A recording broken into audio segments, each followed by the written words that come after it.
Un petit mot avant de commencer la vidéo internet pour te dire que j'ai besoin de ton aide. Cet été, avec l'équipe d'Etu-Game, on organise un festival à Montréal. Un festival dédié aux jeux de société, aux jeux de rôle. C'est le FLIM, le Festival ludique international de Montréal, et on lance cette semaine un socio-financement. Donc notre but, c'est de récolter des fonds afin d'offrir les meilleures activités possibles pour l'événement qui va se dérouler le 25, 26, 27 juillet prochain au centre-ville de Montréal. On a besoin de votre aide pour transformer toutes ces idées-là en réalité. Alors allez jeter un œil, j'ai mis le socio-financement dans la description de la vidéo. Fait que vous allez voir, il y a plein de façons que vous pouvez nous aider, que ce soit en achetant des t-shirts, en achetant notre partie de jeu de rôle exclusive pour les gens qui nous soutiennent pour le FLIM. Et sans plus tarder, on continue avec la vidéo. Est-ce que vous voulez vous battre? J'ai dit, est-ce que vous voulez vous battre? Oui, les jeux de rôle, c'est un espace formidable d'exploration de l'imaginaire. On peut vivre des histoires d'enquête, de mystère, d'exploration, mais dans la plupart des jeux de rôle, il y a une bonne portion de bataille, des combats, des affrontements violents et sanglants, et dans plusieurs jeux inspirés de Donjons Dragons, le côté combat tactique sur une carte est aussi un des aspects importants du jeu. Mais je comprends tellement l'espèce de petit moment magique où le puzzle spatial du jeu de Wargame rencontre les enjeux narratifs bien réels des jeux d'histoire à la Donjons Dragons. Aujourd'hui, je vais vous donner 10 conseils dans ce guide ultime du combat de jeu de rôle. 10 conseils qui s'appliquent principalement à Donjons et Dragons, mais qui peuvent aussi vous sortir du pétrin dans à peu près n'importe quel système.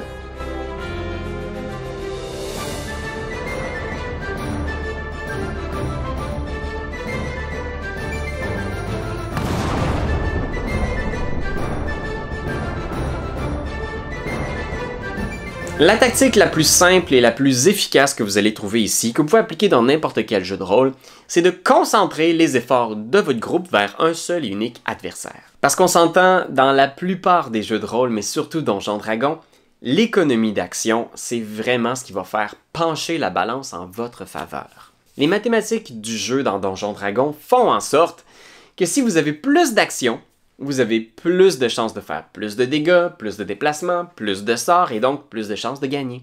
Et si vous séparez vos dégâts sur tous les ennemis à la fois, vous allez vous retrouver à combattre 5 ennemis qui sont rendus à la moitié de leur point de vie mais qui font encore 100% de leurs dommages. Le but donc avec cette tactique, c'est de retirer des actions à l'adversaire. Et donc supposons que plutôt que de répartir les dégâts, on se dit « Hey tout le monde, on frappe tout ce gobelin-là jusqu'à ce qu'il meure! » Ben, il y a des très fortes chances que vous allez avoir un gobelin en moins à la fin de ce tour-là, et donc une attaque de moins dans votre direction. Alors concentrez toujours vos efforts sur le même adversaire. Le but ici, c'est donc d'établir ensemble quelle est votre cible prioritaire. Peut-être que la tactique appropriée serait de concentrer le feu sur le boss, pour que tous les minions ensuite se rendent, si vous sentez que c'est une possibilité. Vous pouvez concentrer votre feu sur le magicien, en train d'ouvrir un portail vers une autre dimension. Vous pouvez concentrer votre feu sur le cléric, qui est en train de soigner les forces ennemies. Le but, c'est d'établir lequel de ces adversaires-là a le plus d'actions, ou les actions qui vont vous nuire le plus, et le retirer du plateau. Deuxième conseil, c'est de travailler en équipe. Je le sais, c'est incroyablement difficile à faire, et c'est quelque chose qui graduellement va apparaître le plus vous jouez avec les mêmes joueurs, avec les mêmes personnages. On est tous très portés à regarder ce qu'il y a sur notre feuille de personnage. C'est quoi mes habiletés? Comment moi je peux faire mon tour de jeu? Ce conseil-là vous demande donc d'essayer de comprendre le plus rapidement possible comment fonctionne votre équipe. C'est quoi les forces et les faiblesses de tout un chacun? Une fois qu'on sait que notre magicien est incroyablement puissant mais extrêmement fragile, on peut se placer de façon à ce qu'il soit plus jamais seul sur le champ de bataille. Comme ça, les ennemis ont toujours une autre cible plutôt que d'attaquer notre pauvre petit magicien qui a 12 points de vie. Si on sait que notre ensorceleur est un fan du sort boule de feu, on va peut-être retarder notre charge au milieu des gobelins parce qu'on sait que sur sa liste de sorts, il y a des gros sorts qui font beaucoup de dégâts. Même chose si on sait par exemple que notre barde a mot guérisseur, même si moi comme rôdeur, j'ai un sac qui contient une trousse de soins, je vais pas gaspiller une action complète pour guérir mon ami quand je sais que le barde peut le faire en action bonus. Puis c'est aussi de reconnaître quand notre rapport au combat va être mieux choisi dans le fait d'aider un de nos alliés plutôt que d'essayer de briller. Nous aussi. Oui, je le sais que tu as une trousse de guérison, mais ça vaut-tu vraiment la peine que tu passes ton tour à sortir tout ton kit pour guérir de 2 hit dice notre paladin, alors que moi je peux le faire en action bonus? Travail d'équipe. Il n'y a jamais de honte non plus à prendre l'action aide. L'action aide donne avantage à un de vos alliés. Fait que si vous êtes le barde et que vous n'avez pas de sort qui s'applique à la situation, plutôt que de juste gaspiller un coup d'épée que vous savez qu'il va rater, vous pouvez prendre l'action aide pour donner avantage au roublard, donner avantage au paladin, espérer le fameux 20 qui va faire exploser sa grosse attaque. Je pense que ça demande beaucoup de maturité, mais vous allez voir que votre groupe va être d'autant plus efficace quand vous êtes capable de reconnaître les forces et les faiblesses des autres et de savoir quand jouer un rôle de support plutôt que d'essayer sans arrêt de briller. Fait qu'oubliez jamais ça, il n'y a pas de « i » dans le mot « équipe ». Comme mélanger deux expressions. Ça marche pas vraiment en français, ça. Il n'y a pas « je » dans « équipe », c'est ça que je voulais dire. Troisième point, c'est le positionnement.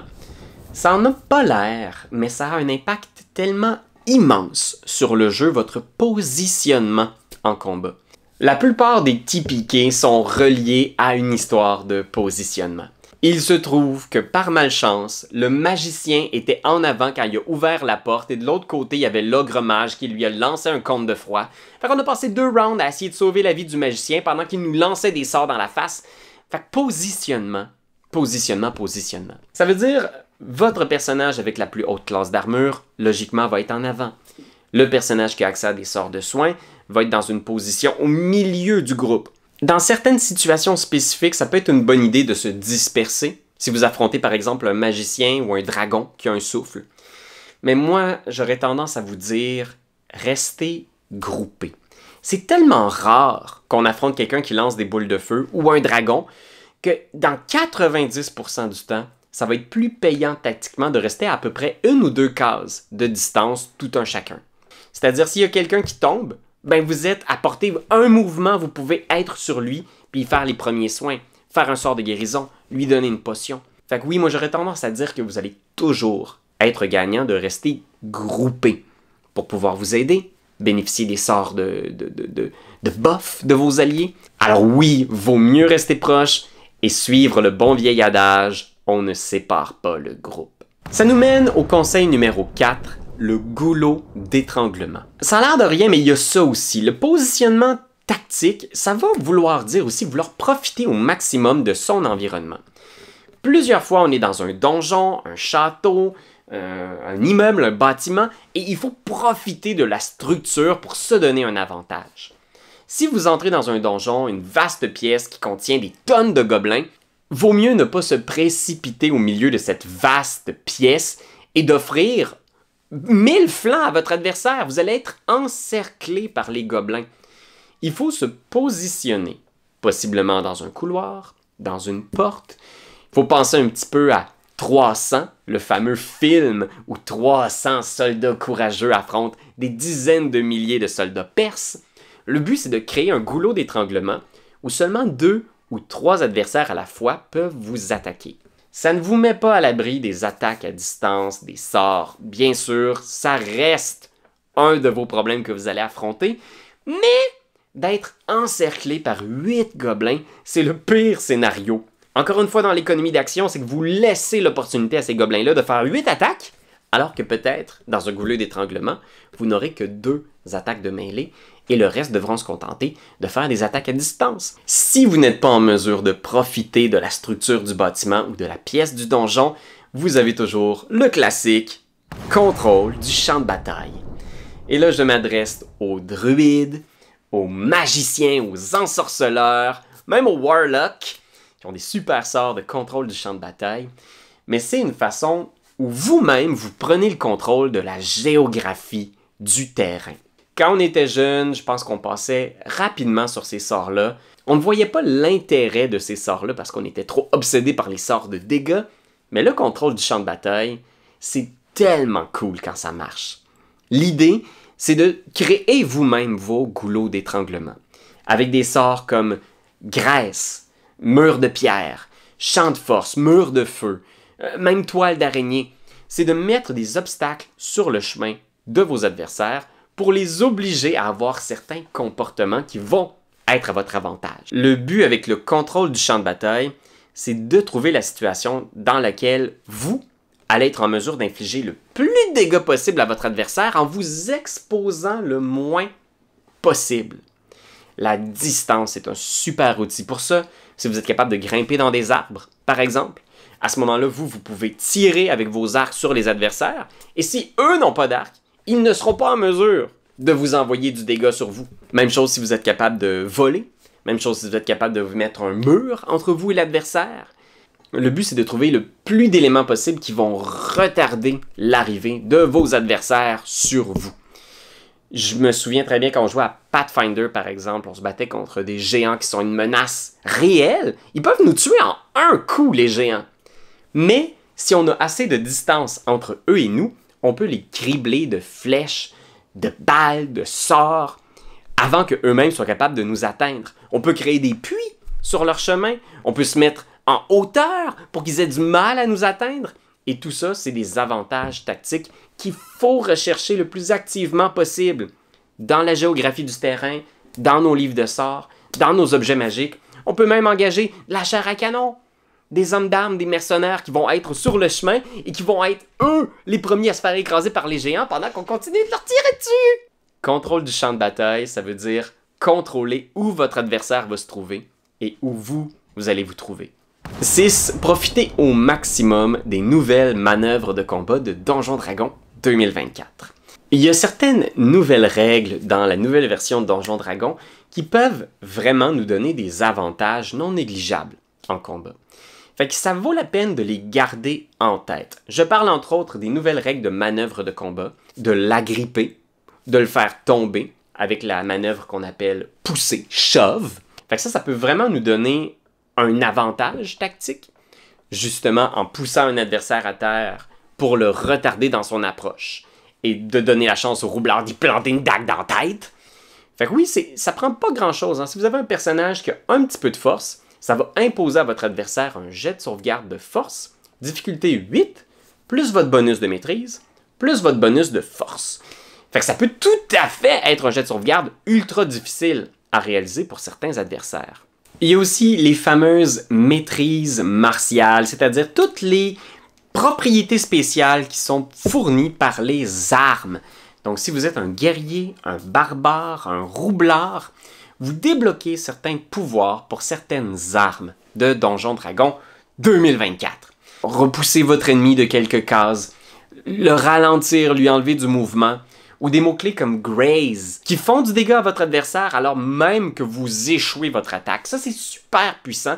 Fait que oui, je pense que ça vaut la peine si vous jouez un guerrier ou une classe martiale, de vraiment étudier comment vous pouvez utiliser ces mots-clés à votre avantage. L'autre règle vraiment spécifique à Donjons Dragons qui peut donner un avantage tactique puis qu'on utilise trop peu souvent, c'est la couverture. La couverture, c'est une règle officielle du jeu et ça dit que si vous avez quelque chose entre vous et votre adversaire qui peut servir en quelque sorte d'obstacle, d'armure, eh bien ça vous donne un bonus à votre classe d'armure. Si la moitié de votre corps environ est couverte par cette protection-là, vous avez un bonus de 2 d'armure. Ce qui n'est pas rien, le plus 2 c'est quand même bon. Si vous êtes caché aux 3/4, vous avez plus 5 d'armure, qui est l'équivalent du sort bouclier. Fait que ça, c'est vraiment un buff énorme à votre classe d'armure. Dans l'exemple qu'on donnait tout à l'heure, si vous avez un goulot d'étranglement et qu'il y a un paquet de gobelins qui vous envoient des javelines, vous êtes dans votre droit, selon la règle du jeu et selon la logique interne de l'univers aussi. C'est de même, ça marche, les attaques à distance. Vous pouvez dire à votre maître de jeu, « Oh, ça se peut-tu que je suis aux 3/4 couvert par le gobelin qui est devant moi? À mon avis, j'aurais plus 5 de classe d'armure pour l'attaque de javeline du gobelin qui essaye d'éviter son ami, par exemple. Fait que quand vous arrivez dans une baston, que ce soit dans une taverne, une vieille catacombe, une pièce de donjon sale, cherchez la couverture. Derrière quoi vous pouvez vous cacher? Est-ce que vous pouvez utiliser une table pour vous cacher quand quelqu'un vous tire dessus? Pouvez-vous être derrière une porte quand un gobelin essaie de vous donner un coup de hache? Pas hésiter et ça va vous demander quand même de lever la main pour exprimer cette règle-là auprès de votre maître de jeu. Je sais que c'est pas tous les MJ qui facilement vont accorder ces bonus de classe d'armure-là, mais moi, selon moi, c'est juste une récompense légitime pour un joueur qui a observé un avantage tactique au sein de la bataille. D'ailleurs, parlant de table, de barils et de chaises, il y a la discrétion aussi, qui est un élément de votre coffre à outils tactique que vous devez utiliser. Oui, c'est le fun! Faire une embuscade, être plus malin que nos adversaires. Puis je sais que c'est pas tous les groupes qui vont avoir de la facilité à utiliser ça à leur avantage, surtout si vous avez des guerriers en grosses armures lourdes. Mais si vous avez la chance d'avoir un groupe agile, avec beaucoup de dextérité, il faut tenter de faire une embuscade le plus possible. Utilisez la ruse pour attirer vos adversaires dans un piège. Mettre des petites bananes sur le sol du donjon jusqu'au lieu de votre embuscade. Ça, c'est le classique. Les gobelins adorent les bananes. Vous vous cachez derrière une table, une chaise, un baril et hop, vous leur tombez dessus. L'avantage mécanique dans la nouvelle édition du jeu, c'est que ça vous donne avantage à votre initiative.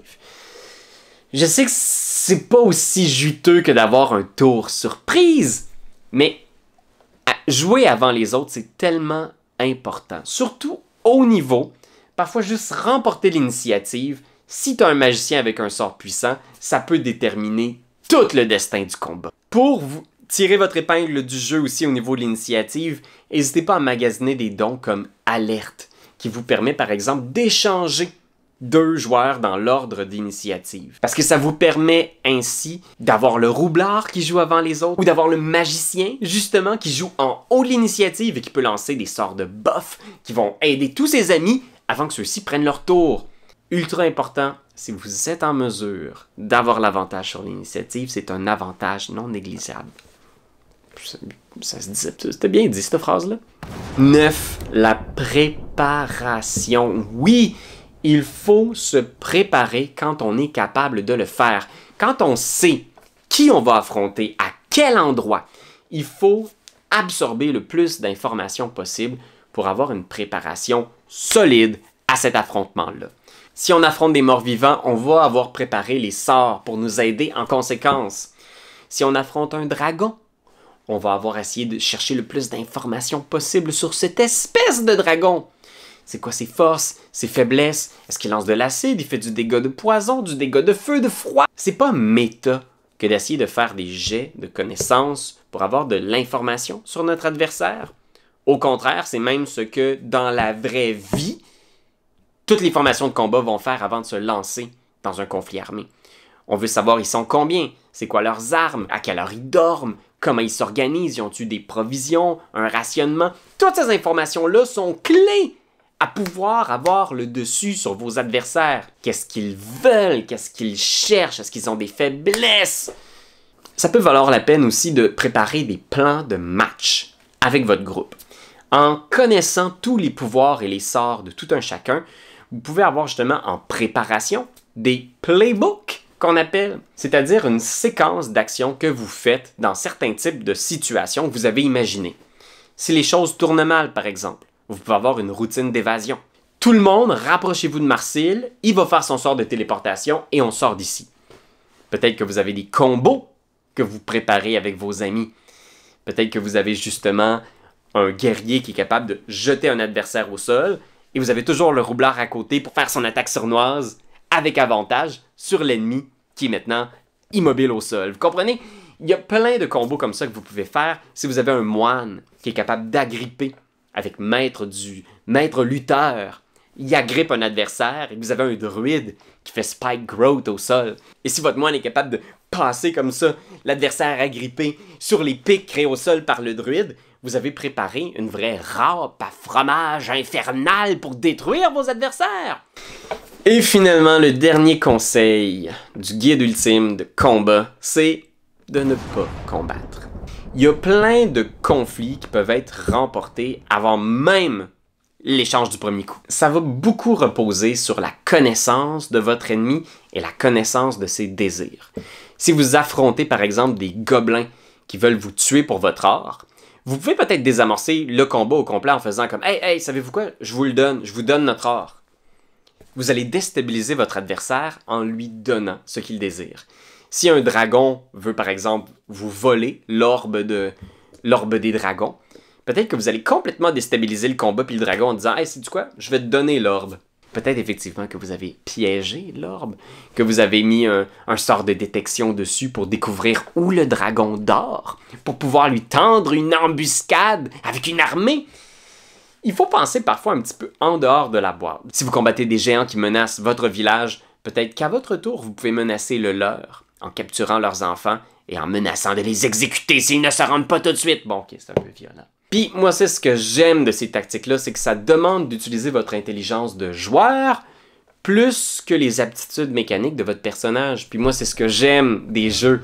Alors voilà, j'espère que ça vous a inspiré pour vos prochaines batailles épiques de Donjons Dragons ou autres. On se retrouve très bientôt pour une autre vidéo et d'ici là, n'hésitez pas à vous abonner à la chaîne si vous aimez le contenu jeu de rôle qu'on produit.